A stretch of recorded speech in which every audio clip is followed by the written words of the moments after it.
X-Men 97. It's off the cuff review time. We're gonna have to do episodes 4 and 5 together because we missed episode 4 last week because I had family come over and wanted to talk to them and the like. Episode 5 was certainly a powerhouse of an episode, but let's start with 4. Of course, whenever we do these things, spoilers. Now these aren't the in-depth, really breaking down, looking at the episodes that we also do on this channel. This is just a first impressions, thoughts, feelings, discussions, so we can see where everybody's at, what they think of what happened, what I think of what happened. It's a good time. It's very casual. This is Casually Comics after all. Speaking of, I'm Sasha, and let's get started. Episode 4 was 2 parts. Well, one big episode part and an itty bitty smidge at the end. The main part of the episode was Motendo, and the last part was Life Death Part 1. Motendo was very much a break, a filler style episode. Genosha entering the UN is a big deal.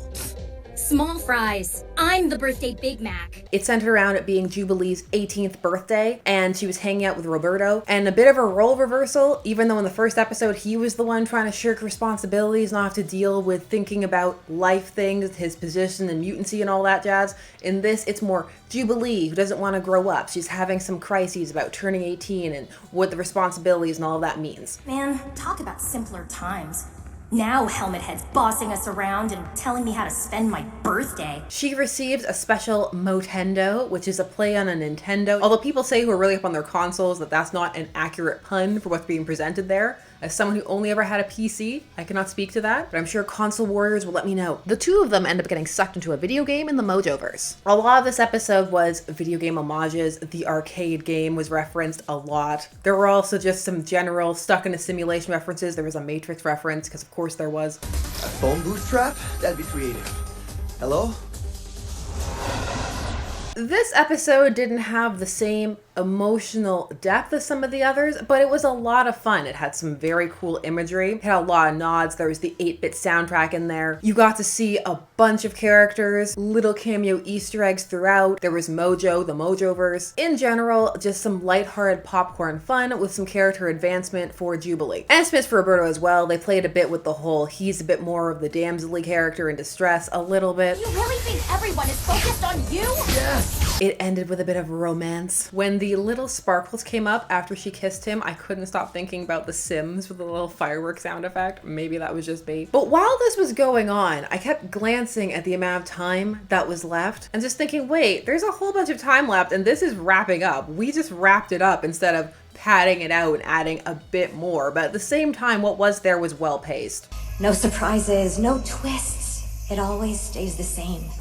But that's not living. This one was a bit more self-contained. It was what it was. But then we went into Life Death Part 1, which was very much Life Death speedrun. Life Death is a very powerful arc for Storm in the comics, wherein she has to come to terms with the loss of her powers, and at some points it gets very, very dark. It's also part of the romance between her and Forge. This one felt like you would get more out of it if you were familiar with the comics, because it feels like it's pulling some of the building blocks from there for some of the emotional resonance. Because otherwise, Forge does not necessarily come across in the best light and chooses the worst times in the universe to say things. I love you. You meant to make me a goddess. Instead, you have fashioned a fool. I think how well that one lands will depend upon how good part 2 is. As mentioned, it was very much a Cliff Notes. It had some moments, the bones were there were some cute Easter eggs with photos that hinted at swimsuit editions and X Factor. But on the whole, it did feel very, very fast. And I, the adversary, shall not waste my meal. And if you're here, you probably have episode 5 on the brain because that's what aired most recently, time of recording. And what an episode.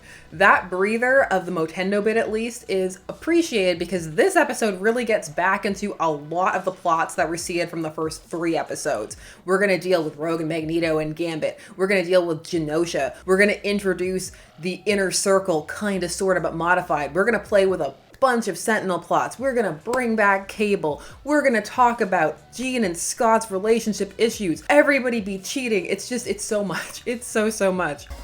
Scoundrels like me, we don't get no white picket reward. We too busy for love. Too busy sipping. This is very much a powerhouse of an episode and a fascinating one for the way that it combined so many different storylines together and reattributed certain plots to different characters. We need a handsome jawline that begs trust and respect. A poster child king. So let's go. The episode was called Remember It. The crux of this one is Magneto, Rogue, Gambit going to Genosha, and the proposal that is given to Magneto that he should be ruler of Genosha, the figurehead and face of their council working behind the scenes, because we've brought Emma in, Shaw in, Moira's there, Banshee. Emma was featured in the opening credits of episode 4, so we're really playing with a lot of things. The makeup of the council is very Krakoa era. There's a very good melding of different comic book concepts here. And don't get too comfy with some of these characters because they're not going to make it. Subplots for this one contain also the X-Manor being filmed, which is not going to be great for Scott. Because I have to stomach your questions and prove that I'm a person. And as mentioned, Scott and Jean's relationship issues. Jean! If you'll excuse us, Madeline. And the reveal of Magneto and Rogue and that backstory. And wow, that made that so much worse. They could have written anything. And what they largely went with was, my mom introduced me to her friend. An associate. The man seemed nice enough, seemed to want to help. Just not like I thought. They were trying to find a space to slot in the history, and the spot they picked. He showed me that being a mutant wasn't just about my power. It could be something more. Wow, why that spot? You could have written anything. They picked the spot that made it as problematic as possible. This was the chance to make it less squick for those who find it squick. They did not take it. This episode was also incredibly fast-paced, but the intercutting and the intrigue of all the personal drama really carried it through, and it had some powerful imagery. Some people say they found this episode very upsetting to watch because of what it conjured, or that they found it very shocking because of the directions that it went in. I personally didn't feel that way, but I did appreciate how hard it was willing to go with its imagery, because it was trying to call to and evoke certain very realistic scenes. Gambit, how many? Too many. So many. Some vile Godzilla sent him. Despite everything going on, it still took moments to slow down, have room to breathe, and so there were some moments where you could really just sit with the characters and feel what they were feeling. Rogue and Gambit scenes are some highlights for that, as were Madeline and Cable. Eyes. You made it. You survived.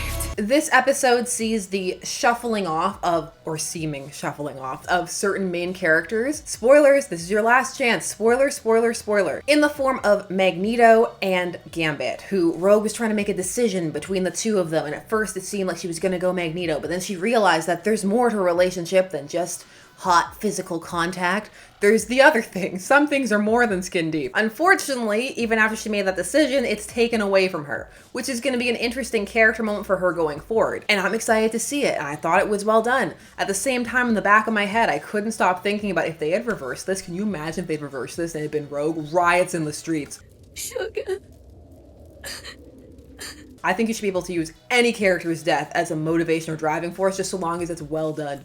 But you know, if it had been Rogue, there would have been discussions. I, for one, am glad it wasn't, but it's just something I kept thinking about. This episode was also a very good nuanced one for Magneto, again, in the fact that it showcased some of his manipulative tendencies and didn't place him firmly in the Magneto was right camp, which was a little cheeky line they placed a little bit inside of episode 4. So Magneto was right. A bit.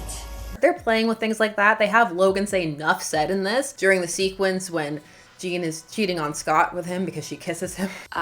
You're Jean Grey. He's Scott Summers. Those are the rules. You just forgot him for a sec. Enough said. Because she's working through a whole bunch of stuff. She can't figure out her memories. She doesn't trust them. And that leads to an excellent confrontation with Cyclops. Do you love me, Jean? Or am I just a lovely memory? Who has been having his own kind of psychic affair with Madeline, which makes a lot of sense. And to the episode's credit, it presents both angles and doesn't just come across as, oh, it's all Scott's fault, which it really easily could have done. This is also a transposing of a new X-Men plotline wherein Scott was cheating with Emma. So there's a nice moment where when Madeline is thrust out of this communication with Scott, Emma's there and she's making this "I see you" face. Sorry. Mine just drifted a moment. Mind drift indeed.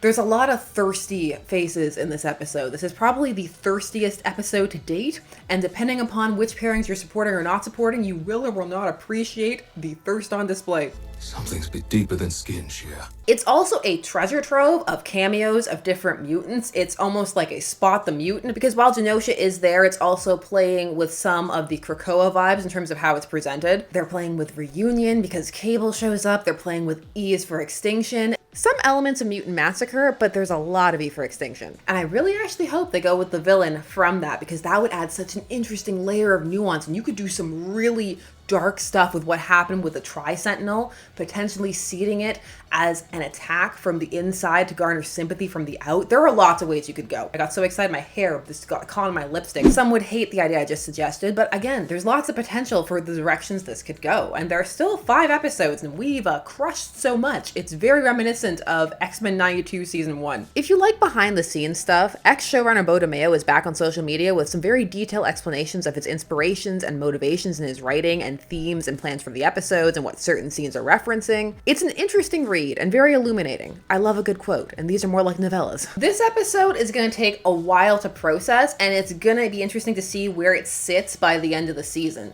But as it stands, this is a very strong outing for the season so far. It also played the most with the intermutant politics, which I really appreciated. You eclectic allotment of social climbers wish for me to rule Genosha. There were some seeds as to what's going on with Valerie Cooper. Is she Mystique? Ooh, some theories out there that she just looked really concerned when it was said that Rogue was interested in Magneto. I know this is very much all over the place and more rambling, less cohesive. I just have a lot of thoughts because a lot happened and it pulled on a lot of emotional directions at once. And again, while it was fast, this episode felt like it came together very well in delivering what it was trying to, all while intercutting to those other plots. This episode impressed me. And of course, I would be remiss not to mention Cable, the return of Cable. I love Cable so much. They gotta figure out what to do with Cable because of how they presented Cable in the past series and then now, because we gotta do some retconning. There was a line that made me laugh out loud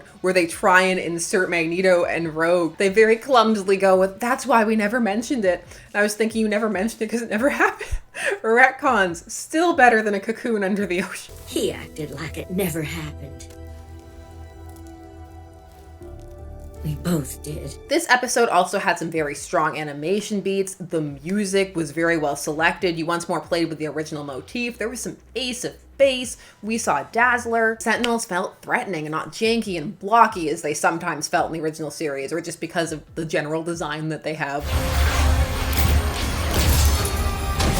It was a cool episode, and some people came off really well, like Gambit, who had a very mature reaction to what happened with Rogue and Magneto for everything that was going on. Gambit was the MVP. He had some very cool uses of his powers. He came across as very heroic. It was a good episode for him. As always, this show is just a delight to discuss, and it's exciting to see how excited people are about it. That's not to say it was flawless or is going to land with everyone. They may not enjoy how messy a lot of the relationships are, even though, in my opinion, that's very much part of the X-Men formula, but for some it may not paint the characters in the best light. They may really not enjoy the angle they went down with Magneto and Rogue, even though we backed out of it right quick. But even so, for some, it might just have been too much that it went there at all. Some may find the use of imagery employed too visceral or explicit for an animated show aiming for a wide demographic, including children. Some may not enjoy some of the changes made to the inner council or the way that it's being presented. There are lots of discussions to be had,